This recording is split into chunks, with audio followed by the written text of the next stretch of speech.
ये कहानी उस समय की है जब जॉनथन एक बोर्डिंग स्कूल में पढ़ा करता था। वो करीब 13 साल का था जब उसके साथ ये किस्सा घटा। एक दिन जब वो बाकी बच्चों के साथ क्लास में बैठकर पढ़ रहा था, तभी अचानक से एक जूनियर टीचर भागते हुए उनके क्लासरूम में आई और प्रोफेसर के कान में कुछ कहकर वहां से चली गई। प्रोफेसर ने अपना सेशन उस दिन के लिए वहीं खत्म कर दिया और सभी बच्चों को बताया कि स्कूल के पास वाली बिल्डिंग में कुछ ऐसा हुआ है जिसकी वजह से पूरे स्कूल का लॉकडाउन कर दिया गया है और किसी भी स्टूडेंट को अपने हॉस्टल या स्कूल प्रेमिसेस से बाहर निकलना अलाउड नहीं है।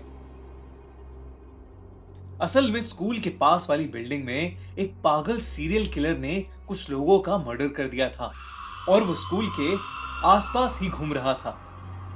इसलिए जब तक पुलिस उस सीरियल किलर को नहीं ढूंढ लेती, तब तक पुलिस ने स्कूल को बंद करवा दिया था। उस सीरियल किलर ने जिन भी लोगों को मारा था, उनका दाहिना हाथ उनकी बॉडी से गायब था। ये सारी बातें स्कूल के गार्ड ने एक सीनियर को बताई, जिसने पूरे स्कूल में इस बात का ढिंढोरा पीट दिया। ये बात जानकर स्कूल के सभी बच्चे बेहद डरे हुए थे। इन सब के बीच जॉनथन के साथ एक और अजीबोगरीब चीज हो रही थी। जब से ये स्कूल लॉकडाउन शुरू हुआ था, उसे रोज रात अचानक अपने हॉस्टल के बैकयार्ड से किसी आदमी के जोरों से चीखने की आवाज आती। ताज्जुब की बात यह थी कि आवाज उसके अलावा और कोई नहीं सुन पा रहा था। एक रात जब वो सो रहा था, उसे फिर से वही चीख सुनाई दी। इस बार वो हिम्मत करके हॉस्टल के बैकयार्ड में जा पहुंचा। उसने देखा कि बैकयार्ड की घास पर लाल खून पड़ा था।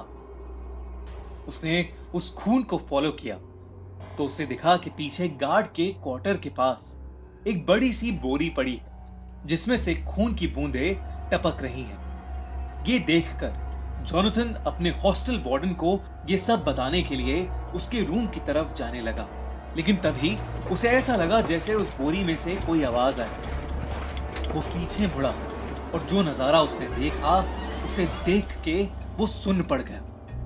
उस बोरी में से एक कटा हुआ हाथ निकलकर जमीन में रेंगता हुआ उसके पास आ रहा था। 13 साल का जॉनथन ये देखकर बेहद घबरा गया और चीखते हुए वहां से भागा। कुछ ही देर में उसे ऐसा लगा कि जैसे वो बोरी उन सभी कटे हुए हाथों से भरी है जिनको उस सीरियल किलर ने मारा था, और सभी हाथ रेंगते हुए उसके पीछे आ रहे हैं। जॉनथन जोर जोर से मदद के लिए चीखने लगा। उसकी चीख सुनकर हॉस्टल वार्डन और बाकी लोग भी उठ गए। वो बोरी देखकर स्कूल प्रिंसिपल ने तुरंत पुलिस को फोन किया और वहां बुला लिया। स्कूल टीचर्स सभी बच्चों को एक हॉल में ले गए और उन्हें अंदर से लॉक कर दिया। जॉनथन अब भी जोर जोर से रो रहा था।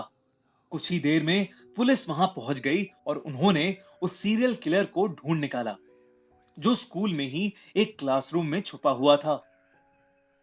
जॉनथन ने उस रात जो महसूस किया, वो सच था या नहीं, ये तो नहीं कह सकते, लेकिन वो बोरी सच में उन्हीं सब लोगों के कटे हुए हाथों से भरी थी जिन्हें उस सीरियल किलर ने मारा था।